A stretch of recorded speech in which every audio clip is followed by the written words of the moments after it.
Le canton du Lézignanais réunit 10 communes autour de Lézignan-Corbière et environ 17 000 habitants.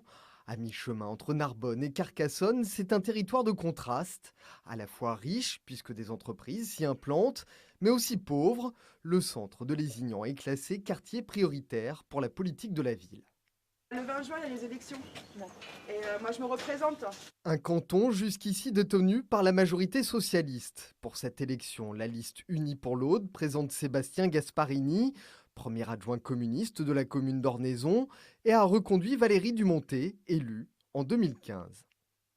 Notre ADN politique, c'est à la fois de se référer à un projet collectif, de savoir le décliner sur notre territoire, et puis d'être là en tant que personne, à donner de notre temps, de notre volonté, de notre engagement, parce qu'on croit dans ce territoire, qu'on fait partie des habitants de ce territoire et qu'on a envie que les choses évoluent et qu'on veut continuer le changement engagé. Voilà. La tâche ne sera pas facile pour le duo de gauche, car la mairie, jusqu'ici socialiste, a basculé l'année dernière au profit d'une liste d'hiver droite, et le Rassemblement national est en progression constante.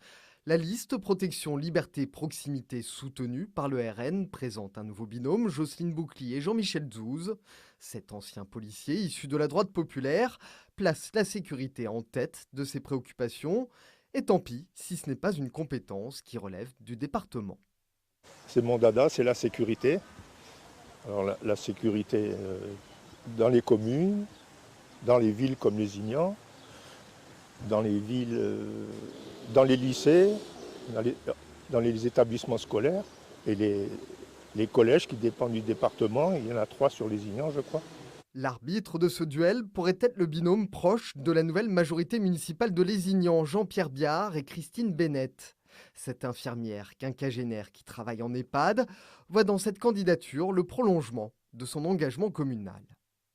Donner une dynamique que nous avons instaurée à l'heure actuelle avec les petites villes de demain, avec notre nouveau maire, et avoir les appuis qu'il nous faut au niveau départemental parce qu'on se sent un peu esselé. Donc je suis dans la continuité et je vais être quelqu'un de terrain, de force et de détermination pour œuvrer pour ma mairie et pour les nouveaux élus des autres villes. En 2015, 600 voix seulement séparaient la liste de gauche et celle d'extrême droite pour le second tour. Un écart que la présence éventuelle d'une troisième liste pourrait encore resserrer.